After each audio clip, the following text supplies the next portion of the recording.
Hey, Wow. and good evening Really something. Yeah, to the Fanatical Elves post-game It's kind show. of abrupt. Boom, baby, boom. Yeah, you like that music. Hey, the Brownies, they took on the Arizona Cardinals and dominated pretty much from start to finish. I just got back from the stadium. We're joined here by Steve, and we're joined by the Village Elliots. And welcome, guys. How are you doing tonight? Good. We won. I'm exhausted. That was that was a fun game, but man, it was a bit nerve-wracking, especially in the first half. Yes. We wanted to see but it worked out, didn't it? Yes. So all eyes were on Deshaun Watson early and often, and being there in the stadium saw that there were some boo birds out there. I was not one of them, and I thought just generally speaking, he played well. It wasn't great. Of course, I was in the bathroom when he threw the 49-yard pass to Amari Cooper. Missed that one live, which kind of pisses me off. But I did catch the pass he threw in the first half to Amari Cooper, which was fantastic.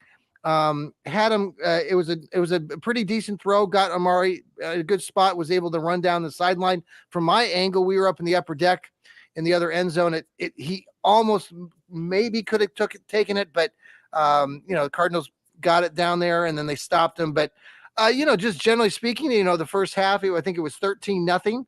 At the break, they got a field goal right before halftime again. Dustin Hopkins was outstanding. He did pull left a 48-yard field goal. I didn't see it live or see it on TV, but from my angle, we were in that end zone. He just seemed like he just pulled it, and hopefully we don't have too many of those. But let's talk about that Browns freaking defense, man. That defense, whoa, 7 sacks. 58 yards of total offense, 25 yards in the first drive, 33 for the rest of the game. My God, it was like, the Browns just, it was like a college team playing a middle school team. Well, maybe not that bad, but I mean, it was a pretty dominating performance, and everybody was getting into the action, from Myles Garrett to Delvin Tomlinson, who had, 2 or 3 of those sacks, Shelby Harris, name a guy, Jordan Elliott, my gosh, and let's not negate or neglect the secondary back there. Denzel Ward, fantastic. You could see it from my angle upstairs watching it, like, oh my God, that's going to be interception, and bam, it was. So thoughts on the defense, guys? Steve, let's hear from you first, and then Elliott. They played like I thought they would play. You're going up against a rookie, not a very good team. They shut down the run. Yep. After a few first early runs, and then they just feasted. That's the Browns. Right. So I'm very happy. They look good. They did. They were just, and I think they all read my article about how the D needs to come forward in crunch time, but there wasn't a lot of crunch time in this one. No. Elliott, Village Elliott, what do you think? Well, I think that the point that Steve made is a good one, that we were playing a team that was forced to start a rookie quarterback. That was not a good thing. And I did have a minor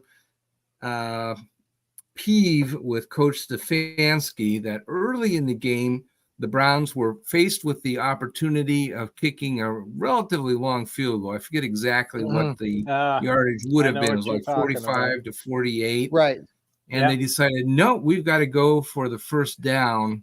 Yep. And I thought, I think we're giving Clayton Tune and the Arizona offense too much respect. We should try to get 3 points and depend on the defense. I'm advocating that for this season, not in general, for all time and for all football teams.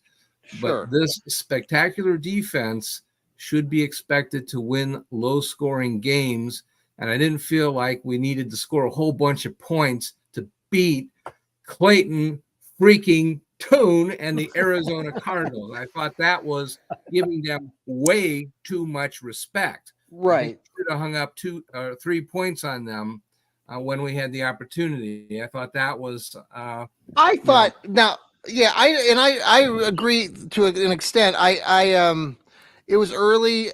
We weren't sure much about anything at that point, but I think they. I was sure. Yeah, I was sure that we should try to win a game based on the notion that the defense on this team is stronger than the offense. Now I could make up some rationale. Yeah, but based on that, Elliot, based on that assumption, them going for it on that 4th down play, meaning that okay, they turned the ball over, that Kevin trusted his defense. So I look at it like that. No, that no. Why? He's trying to score points. He's not trying to go on defense from the 40-yard line. He's trying to score points. He's trying to outscore, like he needs to score a bunch of points in order to win an offensive game. He's an offensive coach, and he's thinking offensively. He's not. What was so funny though about by 3 points? That's the point. The other thing though that's funny to me is there were many predictions, not mine, but many that I heard the last day or two of score predictions, and how things like 42 to 10 and 36 to 15, and I'm going, there's just no way. And as the game proceeded in that first half, I mean, it was 0-0 for quite a long time. They got the field goal the second time around. They got the early 3-0 lead after, and then they took it up to 10-0, and then they got that extra field goal. So it was 13-0, but it wasn't one of those games where the Browns were going to win 35-0. Now they ended up winning 27-0, and honestly, it could have been 30.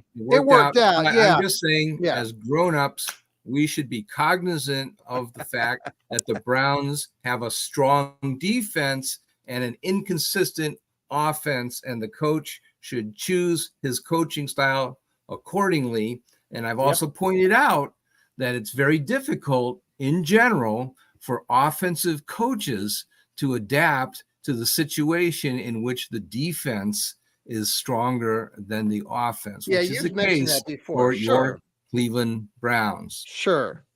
I got you. Steve, any do you want to elaborate on any of that? Oh, I agree with Elliot. He should have gone for the field goal right there. I mean, and that would have won the game, by the way. That was enough. Yeah, that was it. That was it. He's right. I mean, come on.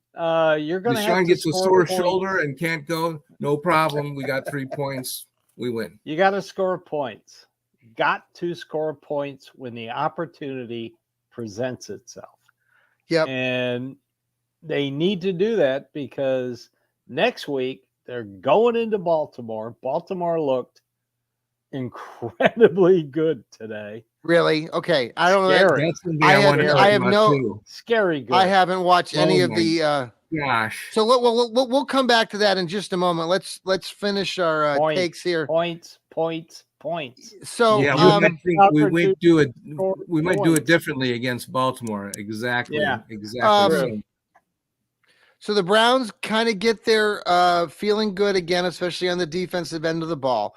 Deshaun Watson made some throws early in the game that, some of the boo birds at Cleveland Stadium were out. I was there in person and I was like, man, really, you're going to boo him like that? Like, I get it. I get some fans just don't like the kid. I get it.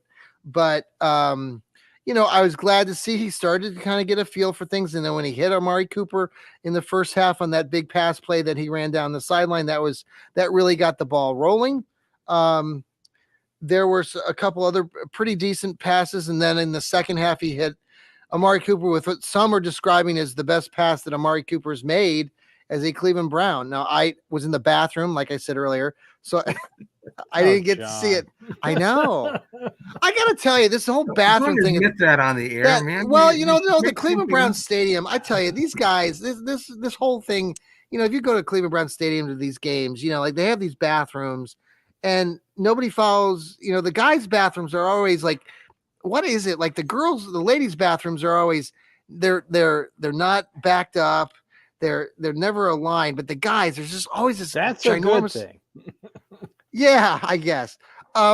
Anyway, Get a luxury box. That's a simple problem. so Deshaun, I mean, I don't know his stat line. I think he something like 19 for 30, 248 yards, 2 touchdowns, no turnovers. The Browns had 3 turnovers, so +3 in that department. So, everyone that I listened to after the game on ESPN radio, talking about, kind of this as being a warm-up for Deshaun, and it's a huge game coming up against the Ravens. So the Ravens, from what you guys are telling me, totally beat up the Seahawks tonight. Is that pretty much what happened? Yes, it's Pretty scary, very scary. Yeah. See, no, Baltimore. See, everybody talks about this, but I'm not scared of Baltimore. I'm not scared of the Ratbirds. I know we got beat by them. We had DTR. We're gonna have Deshaun. We have we got people coming back. By the way, before we keep going further, Jedrick Wills. Any updates on Jedrick Wills? I know it looked like he had a bad injury. Can anybody explain what happened? Because I didn't have the luxury of I have seeing not anything. seen it yet. Was it a leg injury? Do we know? Well, he was carted off, so that's not good. Okay. So the Browns are playing the Ravens. Ravens, what was the score in the Seattle game? Was it like a total? Yeah, I think they scored over 100 points. Over 100 points. That's what the Golden State Warriors are going to do to the Cavs tonight. But they'll probably score 200. Bad. Yeah, Ravens, Seahawks. So random question for all of you. I'm putting together an article for 37 to 3. It's 37 to 3. So I'm putting together. By the way, it's. I think we'll be okay. By the way, it's 57 to 45 Cavs halftime. Wow, nice. My question to you is, who is going to win a championship first? I'm writing an article for King James Gospel. Which team, the Cavs, the Guardians, or the Browns, have the best opportunity at winning their next championship for the city of Cleveland? If you were a guessing man right now, putting you on the spot. Ding, ding. I think ding. the Browns have a shot this year. It's really? It's not greater than 50%, but I do think that any championship is a long shot. Let's face it. I think if Deshaun Watson puts it together, which is itself not a high probability, but I think that the Browns have a championship level defense. Yeah. And when you have a championship level defense, you've got a shot at winning it all. I like that. I like the Cavaliers. I have liked the baseball team as long as we had Terry Francona as the manager. Now Terry Francona, I want to interrupt you there because Terry Francona was in-house at Cleveland Browns Stadium today. And those of us that were in attendance, it was fantastic. He got such a huge round of applause from that Cleveland Browns crowd today. It was fantastic. They were cheering his name, Tito, Tito, Tito. It was really cool to see that. They showed him up on the big board. I think he had a granddaughter or somebody with him that he was helping at the moment. So it was pretty cool. So that you like the Guardians' chances. See, the Cavs' chances. Well, I don't like them anymore. I do not like our chances without him. That's the point. Without whom? The Guardians. Yeah, Tito. I'm sorry. With the Cavs. Yeah, with the Cavs, with the basketball team. The Cavs look like they're moving in the right direction. Pardon me. They are moving in the right direction, but you see, I don't see that they can't do it with their coach. I hate their coach, JB Bickerstaff. I know this is we're not talking. You always hate coaches. Oh, believe me, but this I have good reason. JB Bickerstaff when it comes to coaching basketball, he is not a clue. I loathe him more than any of the previous Cleveland coaches that we've ever talked about.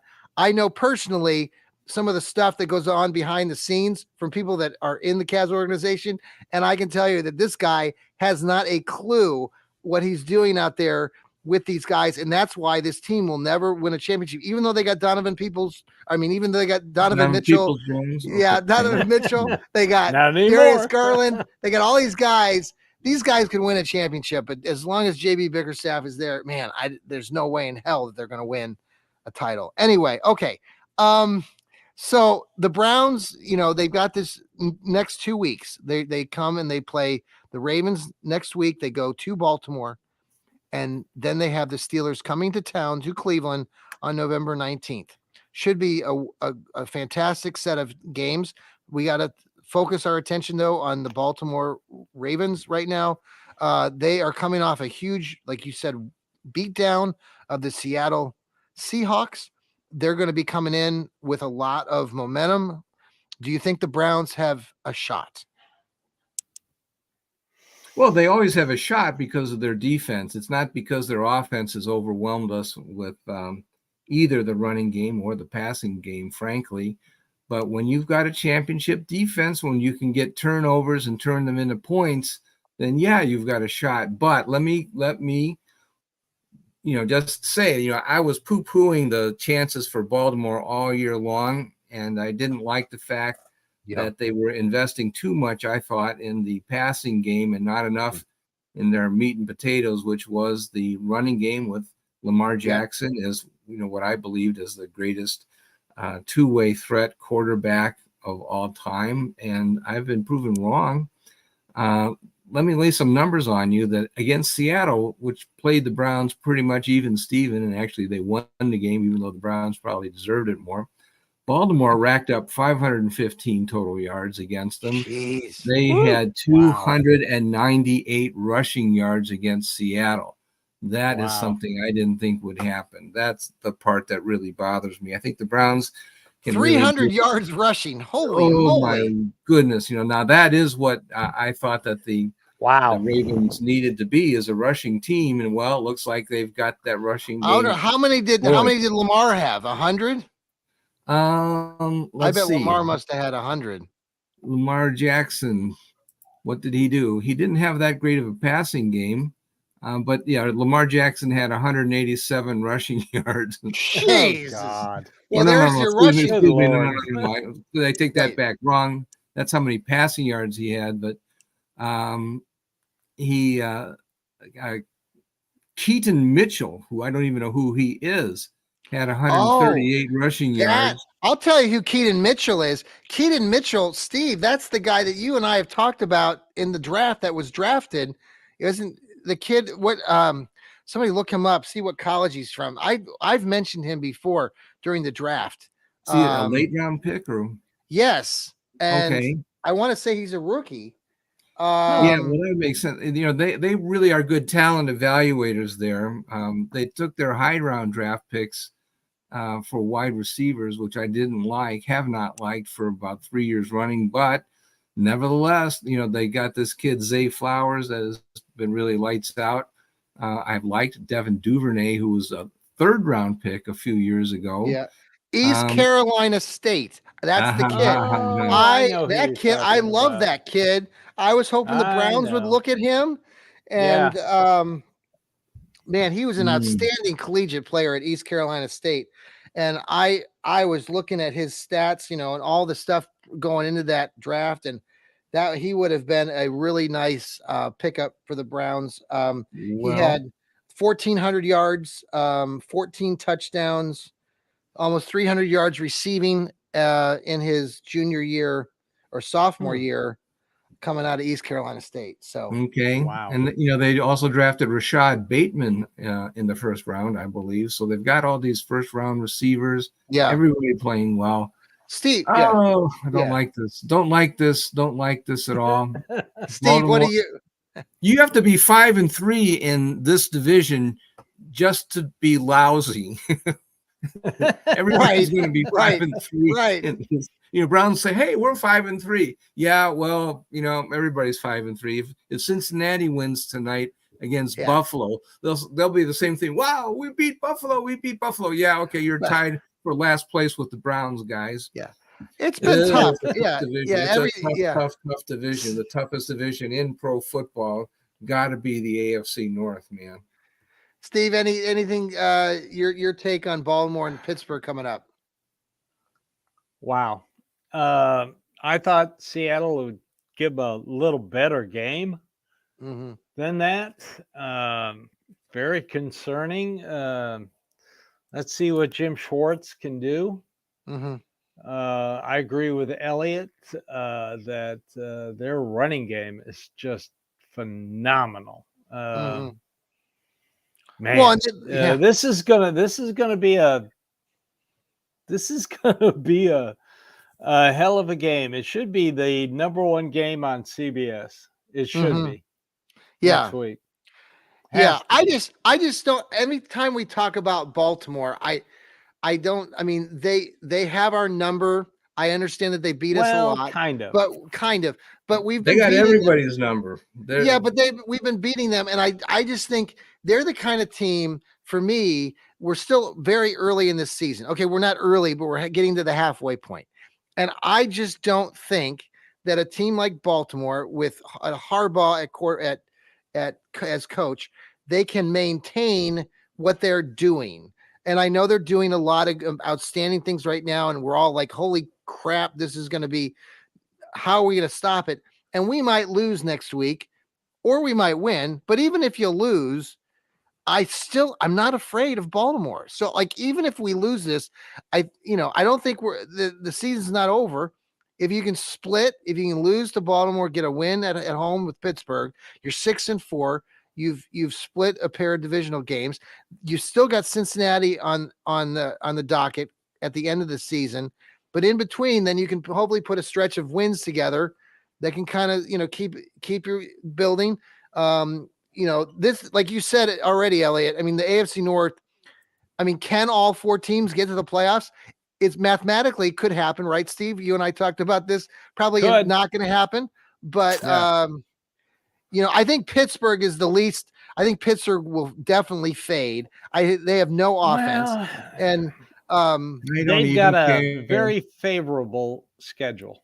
Do they? Okay. Yeah, they can get 9 wins. Unfortunately, because I've always said that this will be the year that Mike Tomlin has a losing record, but they keep winning. He's 5-3 right now, and if Cincinnati wins, will all three of us be in last place? Pittsburgh, Cleveland, and Cincinnati. I know. Last place with a 5-3 now, how does the record. rest? But okay, so how does the rest of the AFC look right now? Has anybody taken a look? Because if we're all 5-3, then 6-2, lost 6-3. Yep. Jacksonville is good. No, I've got the standings right in front of us, and it looks to me okay. All right, for the wild card, we would all be better than the Buffalo Bills, who would be 5-4. Okay, we beat Buffalo Bills. Miami Dolphins, of course, the division winner. Everybody else, we would be ahead of. Let's see. I guess New York Jets play tomorrow. And I guess they could potentially be. They're 4-3, so they could be 5-3. Okay. Well, we got a lot of season ahead of us. But okay, the AFC South, Jacksonville is the division leader. The Houston Texans are second. They're 4-4. We're ahead of them. And then in the AFC West, it's the Kansas City Chiefs, and everybody else is below 500. Did I hear it right today? Did the Houston Texans and C.J. Stroud throw for 5,000 yards and came back and beat Baker Mayfield at the end? Yes, that's right? exactly right. That's exactly I got to go back and watch those highlights. Wow, that sounds exciting. You have to. Baker he brought him back. Yeah. And then C.J. Stroud, less than a minute. Boom. Really? Right down the field. Where was the game? Houston. Wow. Well, they got all those first round draft picks from Cleveland. They can't help but be good. Ain't that the truth?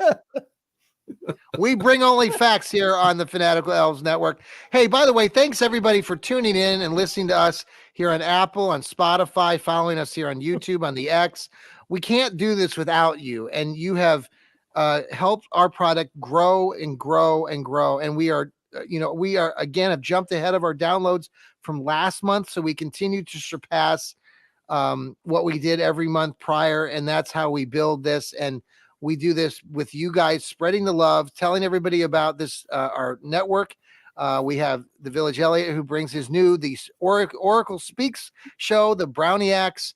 Steve Gill will have his Dog Pound South show tomorrow. We have Joel K, the left guard, with the What the Elf Was That? And Rod Bloom brings his Browns Blitz, along with my show, the Johnny Cleveland podcast, and many other shows that I put on randomly just to catch your interest.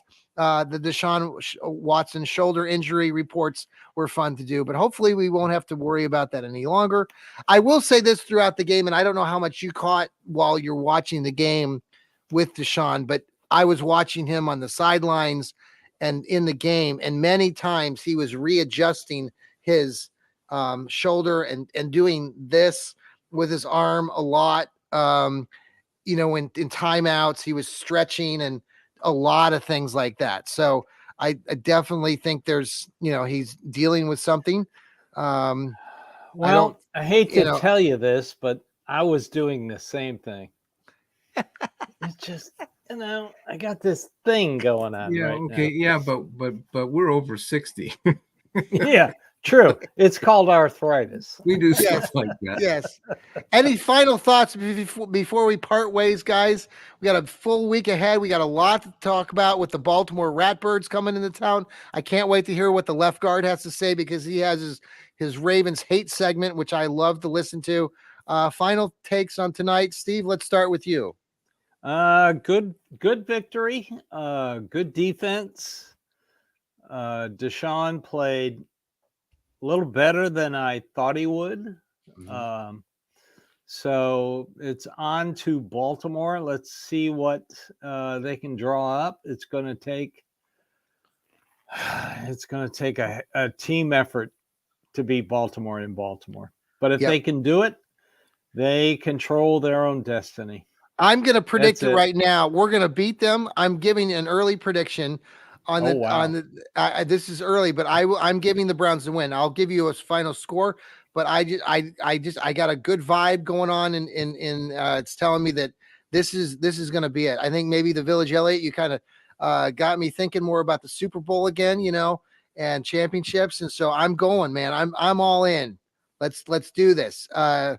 Steve, any final thoughts? I know I cut you off. No, I'm done. Okay, Village Elliot has to say. Let's hear what the Oracle has to say. I got something really important to say, and that I had to look up the definition of the Oracle, by the way, this week, just to make sure I knew what it was. Well, the Oracle predicts that the new BW3 in Xenia, Ohio, is going to open, and it is going to be the new home of the Xenia Browns backers. Yes. So the game against Baltimore will be the opening game for Xenia Browns backers at BW3. So that is something that will be really important, and I hope to have a guest from Xenia Browns backers on one of our shows this week. Oh, really wonderful. Awesome. A shout out to everybody from Xenia.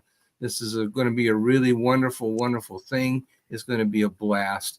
And it would be just so great to have a victory to start it off right. Hey, I'm not an optimist, and I'll also say this, though, that against Baltimore, the criticism I had that you need to have a conservative game plan, assuming that the defense is going to be sufficient to bring home a victory against Arizona.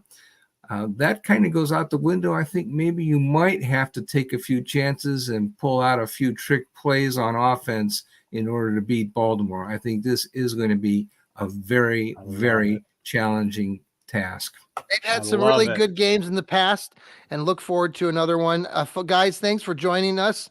Thanks for being on the postgame show tonight. The Browns defeat the Arizona Cardinals 27-0.